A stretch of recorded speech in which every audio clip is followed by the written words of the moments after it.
আমরা এখন নিমতিতা জমিদার বাড়ির একদম মাঝে দাঁড়িয়ে আছি। জমিদার বাড়ির যেখানে ট্যাক্স কালেকশন হতো সেই জায়গাটা এই পেছনের জায়গাটা। সত্যজিৎ রায়ের মতো যে বড় পরিচালক তিনি এখানে এসেছেন এবং তিনি এখানে শুধু আসেননি, এর সঙ্গে জলসাঘর নামক সিনেমাটা এখানে সম্পূর্ণ শুটিং হয়েছে। আমাদের আজকের গন্তব্য নিমতিতা জমিদার বাড়ি। নিমতিতা জমিদার বাড়ি কথা উঠলেই সত্যজিৎ রায়ের পরিচালিত সেই ছবি বিশ্বাস অভিনীত জলসাঘর সিনেমার কথা মনে করিয়ে দেয়। আর আমরা যে গঙ্গা নদীর ধারে দাঁড়িয়ে রয়েছি সেই দিকটাই হচ্ছে ইন্ডিয়া এবং ওই সামনের দিকটা হচ্ছে বাংলাদেশ। এই জমিদার বাড়িতে কিভাবে আসতে হবে এবং বাড়ির পুরো ইতিহাস এই ভিডিওতে বর্ণনা করছি। নমস্কার বন্ধুগণ, আজ একদম সম্পূর্ণ নতুন ধরনের এক ভিডিও তৈরি করতে যাচ্ছি। নিমতিতা জমিদার বাড়ির ইতিহাস। এই নিমতিতা জমিদার বাড়ি আসতে আপনাদের প্রথমে আসতে হবে নিমতিতা স্টেশনে। এই স্টেশন থেকে রাজবাড়ির দূরত্ব মাত্র 7 কিলোমিটার। আপনি যদি অন রোডে বা রাস্তা ধরে আসেন তাহলে কলকাতার দিক দিয়ে আসুন বা ফারাক্কা মালদার দিক দিয়ে আসুন, আপনাকে সাজুর মোড় স্টপেজে নামতে হবে। ওখান থেকে টোটো করে পৌঁছে যাবেন নিমতিতা জমিদার বাড়ি। ভাড়া নেবে পার হেড 15 টাকা। আর যদি আপনারা ট্রেনে আসতে চান তাহলে আপনাকে নিমতিতা স্টেশনে নামতে হবে এবং স্টেশন থেকে টোটো করে পৌঁছে যাবেন নিমতিতা জমিদার বাড়ি। স্টেশন থেকে নিমতিতা জমিদার বাড়ির দূরত্ব মাত্র 7 কিলোমিটার। নিমতিতা জমিদার বাড়ির ইতিহাস আপনাদের সামনে তুলে ধরবো বলেই আমরা চলে এসেছি নিমতিতা জমিদার বাড়িতে। আমরা অর্থাৎ আমি, মাধববাবু এবং সিজুদা। এই জমিদার বাড়ির দরজা সারা বছর বন্ধ থাকে, শুধু দুর্গাপুজোর 4টে দিন সকলের জন্য খোলা থাকে। সিজুদার বাড়ি জমিদার বাড়ির পাশে অবস্থিত থাকায় আমরা অন্দরমহলে প্রবেশ করতে পেরেছি। সিজুদার মুখ থেকেই শুনে নেব জমিদার বাড়ির সম্পূর্ণ ইতিহাস। 1855 খ্রিস্টাব্দে গৌরী সুন্দর চৌধুরী এবং দ্বারকানাথ চৌধুরী এই জমিদার বাড়িটি নির্মাণ করেছিলেন। এই জমিদার বাড়িটা মুর্শিদাবাদ জেলার জঙ্গিপুর মহকুমার অন্তর্গত শামশেরগঞ্জ ব্লকের নিমতিতায় অবস্থিত। এই রাজবাড়িতে সত্যজিৎ রায়ের জলসাঘর সিনেমার শুটিং 1957 সালে হয়েছিল। এছাড়াও 1959 সালে দেবী সিনেমার কিছু অংশের শুটিং এই জমিদার বাড়িতেই হয়েছিল। সিনেমায় অভিনয় করেছিলেন সৌমিত্র চ্যাটার্জি, শর্মিলা ঠাকুর প্রমুখ এবং 1960 সালের সমাপ্তি ছবির শুটিং এখানেই হয়েছিল। এই 3টি সিনেমা আজও সকলকে মনে করিয়ে দেয় এই জমিদার বাড়ির জৌলুস। তবে এই জমিদার বাড়ির অবস্থা এখন খুবই করুণ। কোনো ক্রমে দালানগুলো দাঁড়িয়ে আছে, মাথার ছাদ বেশিরভাগই পড়ে গেছে, এক কথায় জরাজীর্ণ অবস্থায় পড়ে রয়েছে। বাড়ির বিভিন্ন জায়গায় কারুকার্য নষ্ট হয়ে গেছে, কোনো রকমে বাড়িতে দাঁড়িয়ে আছে। কত ইতিহাসের সাক্ষী এই মুর্শিদাবাদের নিমতিতা রাজবাড়ির বর্তমানে অবশ্য জরাজীর্ণ অবস্থায় পড়ে রয়েছে। তবে সরকার বর্তমানে এটাকে হেরিটেজ ঘোষণা করেছে। এই সেই রাজবাড়ি। সত্যজিৎ রায়ের পরিচালনায় জলসাঘর সিনেমার কথা উঠলেই এই নিমতিতা রাজবাড়ির কথা মনে করিয়ে দেয়। এই জমিদার বাড়ির সামনে যে মাঠটা দেখতে পাচ্ছেন, এইখানে সেই সিনেমার লাস্ট সিনটা শুটিং এই জায়গাতেই হয়েছিল। সেই ঘোড়ার পিঠে চেপে যে দৃশ্যটা, ছবি বিশ্বাস ঘোড়ার পিঠে চেপে সেই মাঠটায় দৌড়াচ্ছিলেন। মাঠের সামনে রয়েছে গঙ্গা নদী। আমরা যেদিকে দাঁড়িয়ে রয়েছি সেই দিকটা হচ্ছে ভারত ও ওপরটা হচ্ছে বাংলাদেশ। এখানকার সমস্ত নৌকাতেই ইন্ডিয়ান ফ্ল্যাগ লাগানো থাকে বোঝার সুবিধার্থে।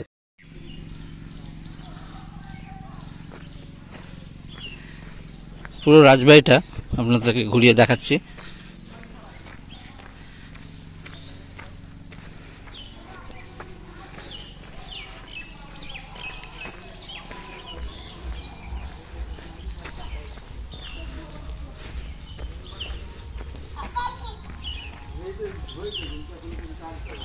এই যে ভাঙা গাড়িটা দেখতে পাচ্ছেন, এই গাড়ি করেই কাজী নজরুল ইসলামকে কোনো এক বরযাত্রীতে নিয়ে আসা হয়েছিল।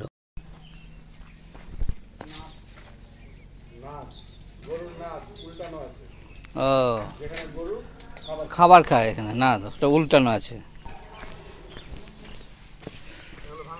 ভাঙাচোরা না, এখন ধ্বংসাবশেষে পরিণত হয়েছে, দেখতেই পাচ্ছেন।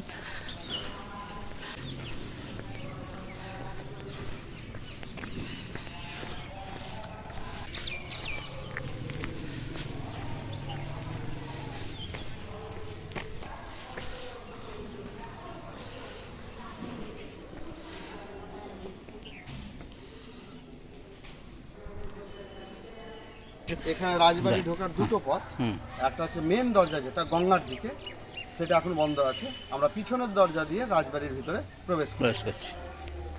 পিছনের দরজা দিয়ে আমরা রাজবাড়ির ভিতরে প্রবেশ করছি।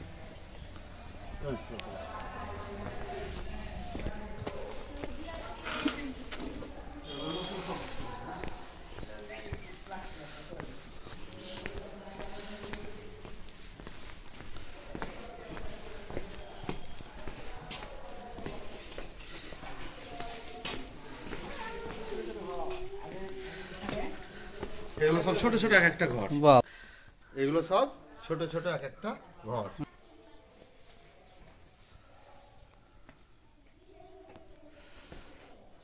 এটা কি তখন এরকমই ছিল না এখন? 160 বছর পুরনো। হুম। আমরা একেবারে রাজবাড়ির অন্দরে প্রবেশ করেছি, পিছনের দরজা দিয়ে ঢুকেছি। আপনারা দেখছেন ভাঙাচোরা, এটা এর বয়স মোটামুটি 160 বছর। তবে কোনো রক্ষণাবেক্ষণ নেই, কোনো নতুন সংস্কার কিছু নেই। তবে সম্প্রতি পশ্চিমবঙ্গ সরকার এটাকে হেরিটেজ ঘোষণা করেছে, ফলে বিভিন্ন জায়গার ট্যুরিস্টদের আনাগোনা শুরু হয়েছে। এটা অ্যাকচুয়ালি আমরা রাজবাড়ি বলছি, কিন্তু রাজবাড়ি না, এটা হচ্ছে প্রকৃতপক্ষে জমিদার বাড়ি। দেখুন এখন পুরো বেশিরভাগই ছোট ছোট বট গাছ বা ইত্যাদিতে ভর্তি হয়ে আছে।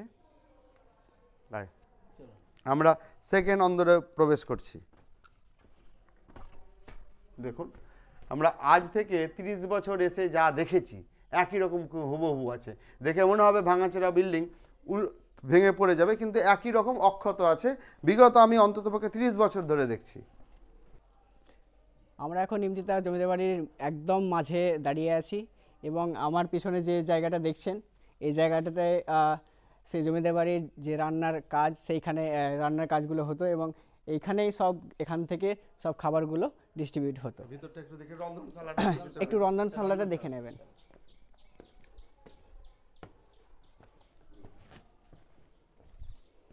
এখানে সব হাঁড়িটারি ছিল আগে, এখন তো না, কিছুই নেই। ভাঙাচোরা বিল্ডিং দেখে আপনারা এটাকে ভুতুড়ে বাড়ি ভাবছেন। না থাক, ছেড়ে দিন। এটাকে আপনারা ভুতুড়ে বাড়ি ভাববেন, কিন্তু এটাই ছিল আগে রন্ধনশালা। ওই পুরনো চিলেকোঠা দেখুন উপরটা, সেই প্রাচীন আমলের 160 বছর আগেকার। এটা পশ্চিমবঙ্গ সরকার বা আমাদের বাঙালিদের কাছে বিশাল একটা গর্বের বিল্ডিং, রাজবাড়ি, জমিদার রাজবাড়ি।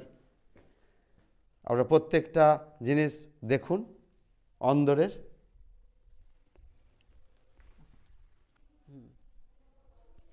আমরা এবার আরও ভেতরে প্রবেশ করছি জমিদার বাড়ির, চলে এবার দেখে নিই।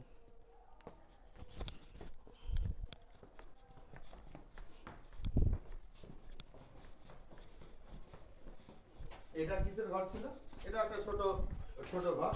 সেই সময়কার ঘরগুলো কিন্তু সব ছোট ছোট ছোট ছোট। এই জমিদার বাড়ির কিছু বিশেষত্ব আছে, যেমন এই জমিদার বাড়িতে 7টা উঠোন আছে এবং এই 7টা উঠোনের মধ্যে একটা উঠোনে আমরা দাঁড়িয়ে আছি এবং বাকি উঠোনগুলো আমরা দেখব পরবর্তীতে।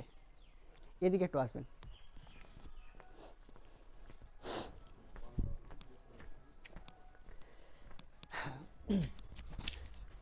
এবার আমরা যেইখানে প্রবেশ করতে যাচ্ছি সেটা একটা গুপ্ত রাস্তা, ঠিক আছে? এই যে দেখছেন এইখানে দেখুন একটা গুহার মতো একটা জায়গা করা আছে, ঠিক আছে? এটা জমিদার বাড়ির থেকে যদি কোনো রকম হামলা হতো বা কোনো রকম অ্যাটাক হতো তাহলে কি করতো, এই পথ দিয়ে নিচে সুড়ঙ্গ পথের মাধ্যমে সেই বাইরের দিকে একটা এক্সিট আছে, সেই এক্সিটের মাধ্যমে পালিয়ে যাওয়া যেত। হ্যাঁ, এটা হলো সুড়ঙ্গ। আচ্ছা আচ্ছা। নিমতিতা জমিদার বাড়ির প্রাণকেন্দ্র, তার ঠাকুর বাড়ি বা ঠাকুর ঘরে আমরা প্রবেশ করব, যেটাকে আমরা গোবিন্দ মন্দির নামে জেনে থাকি। চলুন আমরা দেখে নিই। এবার আমরা প্রবেশ করছি নিমতিতা জমিদার বাড়ির গোবিন্দ মন্দিরে, চলুন আমরা দেখে নিই। কিন্তু এখন গোবিন্দ ঠাকুর নেই, না, এটা রং টং করা হয়েছে, পুরনো। এখানে আমাদের শিব মন্দির আছে।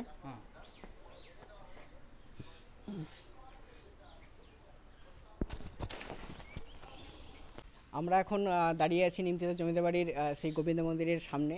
এই যে সেই পুরনো গোবিন্দ মন্দির, এই গোবিন্দ মন্দিরে আগে প্রতিদিন এখানে গোবিন্দের সেবা হতো, কিন্তু কিছু বছর আগে সেই এবার তার বিগ্রহ যে বিগ্রহটা ছিল সেই বিগ্রহগুলো চুরি হয়ে যাওয়ার ফলে এখন শুধুমাত্র মন্দিরটা আছে, কিন্তু কোনো পুজো হয় না। ঠিক আছে। আর এই জায়গাটা দেখছেন, ঠিক আছে, এই যে জায়গাটা দেখছেন এটাকে বলা হতো নাট মন্দির। ঠিক আছে। এখানে সব রকম ধরুন আচার অনুষ্ঠান, যেমন কীর্তন হতে পারে, তারপরে গীতা পাঠ, পূজা অর্চনার বিশেষ যে এখানে সেই সব কাজগুলো এখানে করা হতো। ওই চিলেকোঠাটা কি একটু বলে দিন, ওই চিলেকোঠাটা জুম করে দেখুন। ওটা দোতলার ঘর, আর কিছু না। দোতলার ঘর শুধুমাত্র, হ্যাঁ, কেবলমাত্র দোতলার ঘর সেটা। হ্যাঁ, ডিজাইনগুলো দেখান।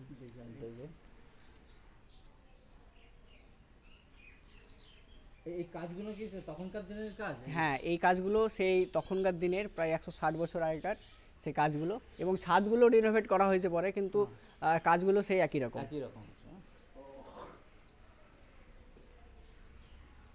আর এই যে লোহার যে হ্যাঁ, ওপরে ছাদ ছিল এক সময়, কিন্তু এখন বর্তমানে নেই, যেহেতু নাট মন্দিরে আর কোনো কার্যকলাপ হয় না, তাহলে সেই কারণে এখানে আর কোনো মেরামত হয়নি। রাধা গোবিন্দের মন্দিরে যে সেবা হতো, সেই সেবার যে রান্না, সেই রান্নাটা আমার পিছনে এই অংশে করা হতো।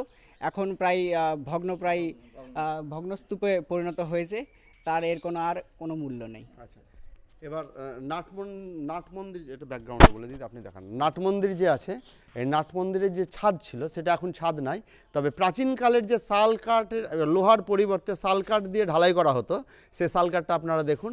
এর আগে হয়তো কোথাও দেখেছেন, আপনারা কোথাও দেখেননি। তো শাল কাঠের, এখন লোহার রডের পরিবর্তে শাল কাঠ দেওয়া হতো, সেইটা দিয়ে রাজবাড়ির ভগ্নদশা এটা আছে। কোথাও মাছ দিয়ে হয়, তবে রাজবাড়ি বলে কথা, জমিদার বাড়ি বলে কথা, তখন শাল কাঠ দিয়ে করা হয়েছে এইটা। যে জায়গাটা দেখতে পাচ্ছেন এটাকে কাছারি বাড়ি বলা হয়, অর্থাৎ জমিদার বাড়ির যেখানে ট্যাক্স কালেকশন হতো সেই জায়গাটা এই পেছনের জায়গাটা। ঠিক আছে। এখানে কাছারি বাড়ির সঙ্গে সঙ্গে জমিদার বাড়ির যে দুর্গাপূজার যে মণ্ডপ বা থান বলতে পারি, সেটাও এখানে অবস্থান করছে। সেটা কি এখন দেখা সম্ভব? সেটা এখন দেখা সম্ভব নয়, কারণ চাবিটা আমাদের কাছে অ্যাভেলেবেল নেই। ঠিক আছে, সেই জন্য আমরা এখানে দেখাতে পারছি না।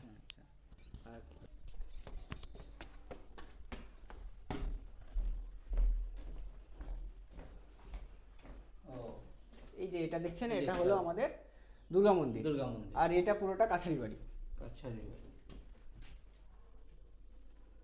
এই যে সামনে দেখছেন, একটু চেষ্টা করুন দেখানোর। আপনারা যে এই যে ফাঁক দিয়ে দরজার ফাঁক দিয়ে দেখতে পাচ্ছেন, এটা হলো সেই নিমতিতার জমিদার বাড়ির দুর্গা মন্দিরের মণ্ডপ, এবং এখানে প্রতি বছর এখানে দুর্গাপূজা হয়, এবং খুব এখানকার এলাকার মানুষ খুব আগ্রহের সাথে এই পুজোতে যোগদান করে, এবং এখানে প্রচুর পরিমাণে ডালা পড়ে। এখনো কি হয়? হ্যাঁ, প্রতি বছর হয়। প্রতি বছর আপনারা এই জমিদার বাড়িতে যদি আসেন, তাহলে ষষ্ঠী থেকে দশমী পর্যন্ত এই আমাদের যে জমিদার বাড়ির মণ্ডপ, সেই মণ্ডপের জায়গাটি খোলা পাবেন, এবং আপনারা দর্শন করতে পারবেন। বাড়ির যে ইতিহাস ঘাঁটতে গেলে আমরা দেখতে পাই যে সত্যজিৎ রায়ের মতো যে বড় পরিচালক তিনি এখানে এসেছেন, এবং তিনি এখানে শুধু আসেননি, এর সঙ্গে জলসাঘর নামক সিনেমাটা এখানে সম্পূর্ণ শুটিং হয়েছে। এছাড়াও দেবী এবং তিন কন্যার যে সিনেমা আছে, সিনেমার সেই কিছু অংশ এই অঞ্চলে বা এই বাড়িতে শুটিং করা হয়েছে। এবং 2018-তে এখানে আলীনগরের গোলকধারা নামে একটা সিনেমা আছে, সেই সিনেমার প্রথম অংশটি শ্যুট করা হয়েছিল। এটা অ্যাকচুয়ালি মুখে মুখে সবার কাছে ছড়িয়ে গেছে রাজবাড়ি হিসাবে, যেহেতু এটা অনেক বড় বৃহদাকারে, যেহেতু বাড়িটি অনেক বড়, সেহেতু কি হয়েছে, সেহেতু সবাই মনে করে যে এটি একটি রাজবাড়ি, কিন্তু আদেও না। যেটা আসলে সেটা হলো এটা একটা জমিদার বাড়ি। জমিদারের নাম বা হ্যাঁ, এই বাড়ি যে তৈরি করেছিলেন, দুই ভাই তৈরি করেছিলেন, তারা ছিলেন জমিদার বাড়ি যে প্রতিষ্ঠা করেছিলেন, তাদের নাম হলো গৌরসুন্দর দ্বারকানাথ। দুই ভাই ছিলেন এরা, এবং এরা দুজন যারা চিরস্থায়ী বন্দোবস্তের, ইংরেজরা যখন চিরস্থায়ী বন্দোবস্তে নিয়ে এসেছিল, সেই আইনের আওতায় এখানে জমিদার বাড়িটা প্রতিষ্ঠা করেছিলেন, এবং তাদের জমিদারি এখানে এলাকাতে করেছিলেন। এই জমিদার বাড়ি এখন প্রায় ধ্বংসের মুখে। সরকার অবশ্য এই বাড়িকে হেরিটেজ ঘোষণা করেছে। এখনও যদি সরকার রক্ষণাবেক্ষণের দায়িত্ব নেয়, তাহলে এখানে খুব সুন্দর একটা পর্যটন শিল্প গড়ে উঠতে পারে, কারণ সড়ক পথে এবং রেলপথে উভয় পথেই যোগাযোগ ব্যবস্থা এখানে খুব সুন্দর। এই বাড়ির সঙ্গে জড়িয়ে রয়েছে কত ইতিহাস। শুধু উঁচু উঁচু পিলারগুলো খাড়া দাঁড়িয়ে রয়েছে, ছাদের ভাঙা অংশ দিয়ে সূর্যের আলো পৌঁছে যাচ্ছে মাটিতে। ভিডিও কেমন লাগলো অবশ্যই কমেন্ট করে জানাবেন। ভালো লাগলে লাইক, শেয়ার, সাবস্ক্রাইব করবেন। দেখা হবে আবার অন্য কোনো ভিডিওতে।